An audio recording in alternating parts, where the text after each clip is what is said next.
नमस्कार, जनता टीवी देख रहे हैं आप। मैं हूं आपके साथ अमन त्रिपाठी। बुलेटिन का आगाज करेंगे इस वक्त की बड़ी और अहम जानकारी के साथ। इस वक्त की बड़ी खबर, अहम जानकारी सामने। इस वक्त की बड़ी खबर आपको बता रहे हैं। मायावती ने भतीजे आकाश आनंद को पार्टी के सभी पदों से हटा दिया है। मायावती ने पार्टी के हित के लिए अहम फैसले लिए।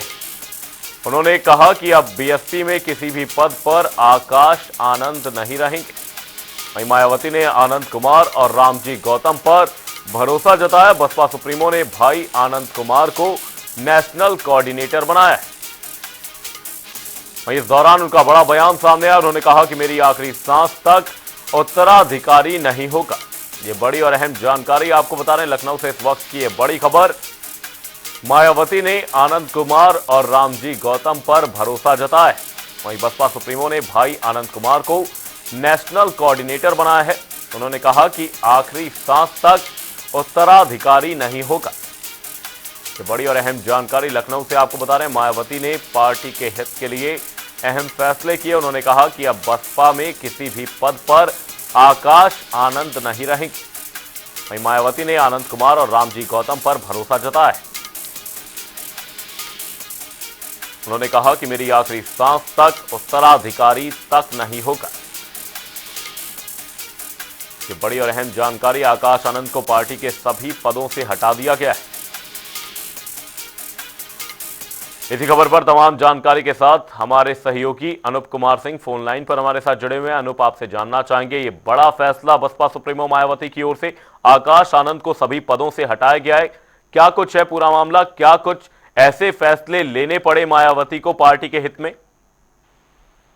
देखिए अमन, दो कारण हैं इसके। हालांकि वो थोड़ा सा अगर पीछे जाएं, 2022 का जब विधानसभा चुनाव हो रहा था तो आकाश आनंद उत्तर प्रदेश उत्तराखंड को छोड़कर देश के सभी राज्यों की प्रभारी बनाए गए थे। मायावती ने खुद बनाया था। पार्टी की कमान सौंपी थी क्योंकि मायावती को भरोसा था कि आकाश आनंद यूथ है, पार्टी के लिए यूथ को जोड़ सकते हैं और पार्टी की जमीन को मजबूत कर सकते हैं। लेकिन बीच में आकाश आनंद को 2022 के चुनाव में प्रचार प्रसार के बीच तुरंत दिल्ली वापस भेजना पड़ा, क्योंकि आकाश आनंद ने जिस तरीके से उनके भाषण में अमराधी टिप्पणी की थी, उसके बाद ये फैसला लेना पड़ा था और तमाम जो पद थे सभी पदों से उनको मुक्त कर दिया गया था आकाश आनंद को। फिर से चुनाव के बाद आकाश आनंद को जिम्मेदारी दी गई, फिर से उनको बहाल किया गया। यहाँ तक कि मायावती ने भी घोषणा किया था कि आकाश आनंद पार्टी को लेकर जिस तरीके से वो आखिरी ख्वाहिश थी मायावती की, अपना उत्तराधिकारी बनाया था पार्टी को लेकर के। लेकिन उसके बाद मामला चलता रहा और अभी कुछ दिन पहले एक पारिवारिक विवाद सामने आया कि जो आकाश आनंद के जो ससुर थे उनको लेकर विवाद पैदा हुआ और उसके बाद आज मायावती ने एक बड़ी बैठक बुलाई थी जिसमें देश के सभी राज्यों के प्रदेश अध्यक्ष, कोऑर्डिनेटर, जो वरिष्ठ नेता हैं उनको भी बैठक में बुलाया गया था। उस बैठक के बाद मायावती ने एक बड़ा ऐलान किया कि इस बीच आकाश आनंद को जितने भी पद दिए थे, चाहे कोऑर्डिनेटर की, नेशनल कोऑर्डिनेटर की बात करें या सभी जो प्रदेश के जो प्रभारी थे उनके सारे पद छीनते हुए उन्होंने ये भी भरोसा सबसे कहा कि मेरी अंतिम सांस तक कोई भी मेरा उत्तराधिकारी नहीं होगा।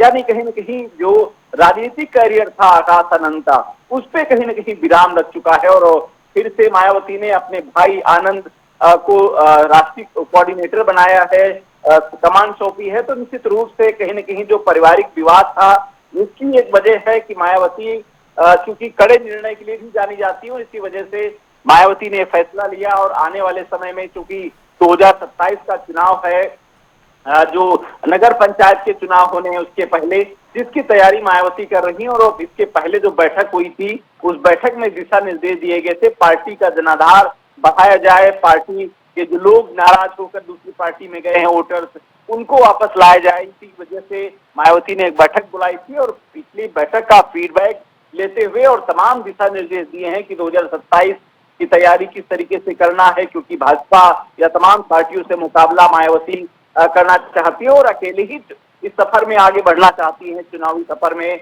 बीएसपी का कोर जो वोटर है, हालांकि इस समय खिसक चुका है। 2017 के चुनाव के बाद मायावती बहुत अच्छी स्थिति में नहीं आ पाई। 2019 के जब लोकसभा का चुनाव हुआ था, समाजवादी पार्टी से गठबंधन था, तब 11 सीटें मायावती के पास आई थी। लेकिन उसके बाद फिर मामला गड़बड़ाया और अभी 2024 का जो लोकसभा का चुनाव हुआ उसमें मायावती 0 पर आउट हो गई।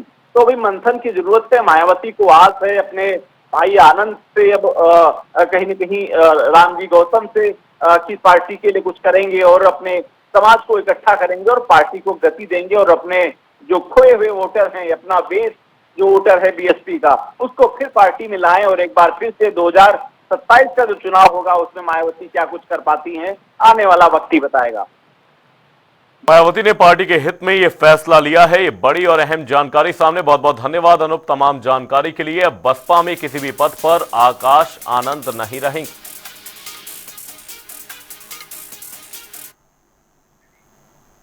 केंद्रीय मंत्री अनुप्रिया पटेल लखनऊ पहुंची, जहां उन्होंने अधिकारियों के साथ बैठक की, जिसके बाद उन्होंने संबोधित करते हुए कहा कि फिलहाल 2025 में जिला पंचायत चुनाव है। आमतौर पर छोटे कार्यकर्ता और पदाधिकारी पंचायत चुनाव में हिस्सा लेना चाहते हैं। पार्टी भी चाहती है कि उन्हें मौका मिले। समीक्षा है। जितने भी नए जिला अध्यक्ष पिछले दिनों घोषित किए गए थे, उन्होंने संगठन के काम को किस हद तक आगे बढ़ाया है, संगठन के विभिन्न पदों में कहाँ तक हमारे नए लोग शामिल हो पाए हैं, दायित्व दिए गए हैं, इसकी संगठन के पूरे कार्यों की समीक्षा होगी। साथ ही हमारे विधानसभाओं के प्रभारियों की घोषणा की जाएगी और इस वर्ष जिला पंचायत के चुनाव भी हैं। उस संबंध में हमारे जो नए प्रभारी घोषित किए जाएंगे और जो हमारे जिला अध्यक्ष हैं, उनको मिलकर जो आने वाला चुनाव है जिला पंचायत का, उसके लिए हमारे खास तौर से जो छोटे कार्यकर्ता हैं, लड़ने के इच्छुक हैं, उन सब के ऊपर एक आकलन करना है और पार्टी को प्रस्तुत करना है। मैम एक और सवाल है, मायावती ने अभी आज अपने भाई को नहीं, ये देखिए पार्टी की राष्ट्रीय अध्यक्ष है, किसको पार्टी संगठन में रखना है, किसको नहीं रखना है, ये उनकी पार्टी का आंतरिक विषय है। इस पर हमारा कोई टिप्पणी करना उचित नहीं है। 2027 के लिए कुछ आप कहेंगी अपनी पार्टी के लिए?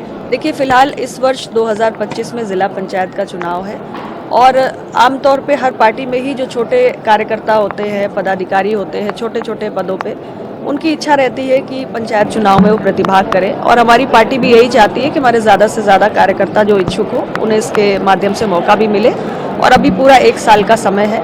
तो उस दृष्टि से आज सभी संगठन के इकाइयों को ये संदेश दिया भी जा रहा है कि इस पंचायत चुनाव की तैयारी के लिए संगठन को पूरी तरीके से तैयार करें और विधानसभा चुनाव 2027 का जहां तक विषय है, तो हर पार्टी तैयारी करती है अगले चुनाव के लिए और चुनाव संगठन की ताकत पर ही लड़े जाते हैं। इसलिए संगठन की निरंतर समीक्षा की प्रक्रिया चल रही है ताकि आने वाले 2027 के चुनाव में भी हमारी पार्टी का प्रदर्शन आप देखिए तो 12 से 17 से 2022 में लगातार एक इम्प्रूवमेंट देखने को मिला है। तो हमारी कोशिश रहेगी कि 2027 में हमारी पार्टी का प्रदर्शन पिछले विधानसभा चुनाव से बेहतर हो।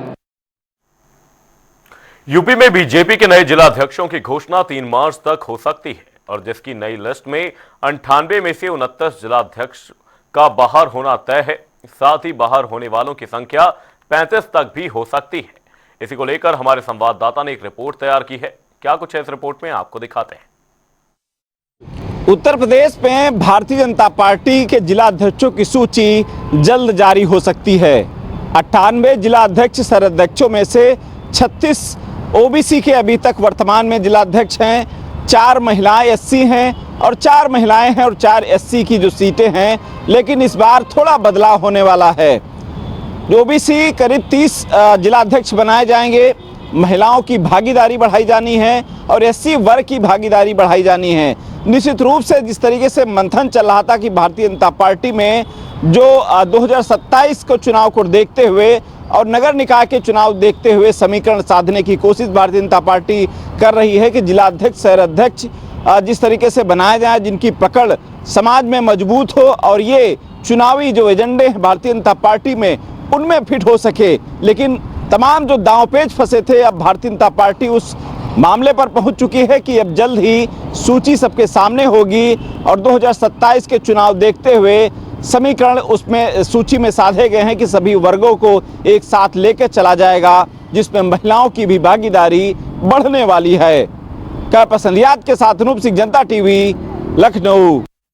संगठन की प्रक्रिया सतत भारतीय जनता पार्टी जैसी आवश्यकता होती है कार्य को गतिशील करने के लिए संगठन में बदलाव करती है, तो ये कोई बहुत बड़ी बात नहीं है। ये सामान्य प्रोसेस है, क्योंकि पार्टी का लक्ष्य 2027 को भी जीतने का है। उस दृष्टि से सामाजिक संतुलन को बना के संगठन का निर्माण करना भारतीय जनता पार्टी उसको नियमित रूप से प्रोसेस को आगे बढ़ा रही है।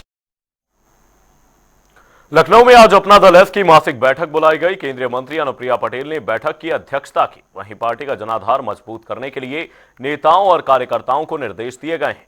इसी कड़ी में नगर निकाय चुनाव की तैयारी और 2027 विधानसभा के चुनाव की तैयारी को लेकर अहम चर्चा भी की गई। देखिए हमारे संवाददाता की एक खास रिपोर्ट। अपना दल यस की आज मासिक बैठक बुलाई गई है। इस बैठक में प्रदेश के सभी पदाधिकारी शामिल होंगे। अनुप्रिया पटेल इस बैठक को संबोधित करेंगे और आने वाले समय चुनाव को देखते हुए पार्टी को मजबूत करने के लिए और गतिविधियां देने के लिए इस बैठक को बुलाई गई। हमारे साथ तमाम लोग बात करने के लिए आज बड़ी बैठक बुलाई गई है। क्या उद्देश्य बैठक का है? यह प्रत्येक महीने की भांति हमेशा मासिक बैठक अपना दल एस की राष्ट्रीय अध्यक्ष के सानिध्य में उनके अगुवाई में हुआ करता है। ठीक उसी तरह से इस बार की 2 मार्च को भी बैठक कार्यकर्ताओं की बुलाई गई है। हमेशा की तरह यह मासिक बैठक अनवरत चलता रहता है। चुनाव आने वाले हैं, किस तरीके से इस बैठक को देखते हैं? चुनाव आने वाला है, हम लोग तैयार हैं। नगर निकाय चुनाव पहले है, उसके बाद 2027 का मुकाबला होगा, तो पार्टियां सभी तैयारियां कर रही हैं। अपना दल यस कितनी तैयारी है?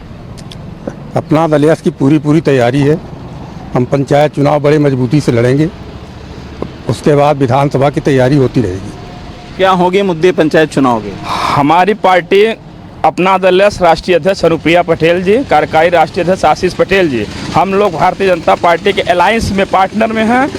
जिस तरीके हमारी बहन अनुप्रिया पटेल जी का जो गाइडलाइन होगा, अपना दल एस के समस्त प्रदेश के कार्यकर्ता उसको फॉलो करेंगे। हम लोग मानने को तैयार हैं। आने वाला पंचायती राज का चुनाव है, उसमें भी हम लोग जोर तोड़ से लड़ेंगे और 2027 विधानसभा के चुनाव में अपना दल एस काफी मजबूती से चुनाव लड़ने के तैयार है।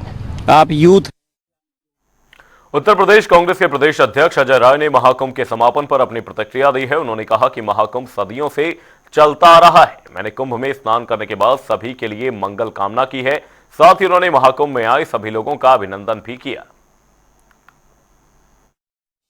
सरकार अपनी उपलब्धि बता रही है, क्या मैं इतना ही कहना चाहूंगा कि महाकुंभ आज से नहीं सदियों से होता चला आ रहा है।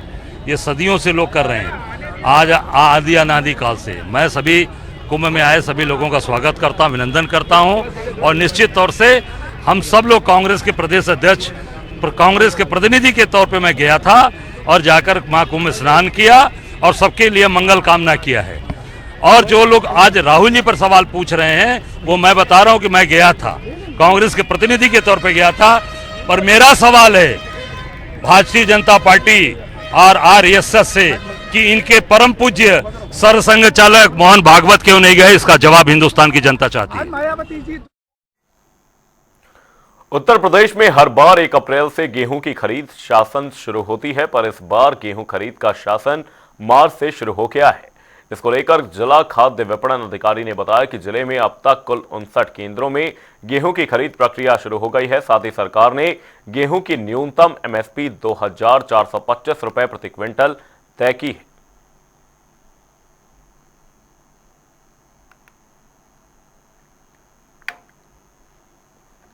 खरीद इस वर्ष 1 मार्च से प्रारंभ हो रही है, यानी आज दिनांक से प्रारंभ हो गई हमारी खरीद।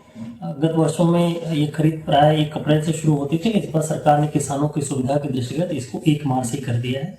जनपद में जिलाधिकारी महोदय द्वारा कुल 59 क्रय केंद्र अनुमोदित किए गए हैं, जिन पर सभी तैयारियां कर ली गई हैं, बैनर लगा दिए गए हैं, कांटे आदि की व्यवस्था सभी है। पंजीयन हम अपने केंद्रों पर ही कराने की सुविधा किसानों को दिए हैं। बाकी किसान अपने मोबाइल से या जन सुविधा केंद्र से भी करा सकते हैं और किसी भी प्रकार की किसानों को कोई भी असुविधा नहीं होने दी जाएगी। गर्मी का मौसम आएगा तो किसानों के लिए सेंटरों पर क्या व्यवस्थाएं रहेंगी सर सहूलियत के लिए? किसानों के लिए केंद्रों पे छाए की व्यवस्था है, बैठने की व्यवस्था है, पानी पीने की घड़े आदि की व्यवस्था की गई है। इसके अतिरिक्त उनको और भी अगर किसी भी प्रकार की कोई समस्या आएगी तो हमारे सभी केंद्र प्रभारी वहाँ पे उनकी समस्या का निराकरण कराएंगे और समय समय पे अधिकारियों के द्वारा दौरा भी किया जाएगा, इससे किसी भी प्रकार की कोई असुविधा किसी किसान को न होने पाए। बुलेटिन में फिलहाल के लिए सिर्फ इतना ही। कहीं जाएगा नहीं, जनता डी पर खबरों का सिलसिला रहेगा जारी। तब तक के लिए नमस्कार।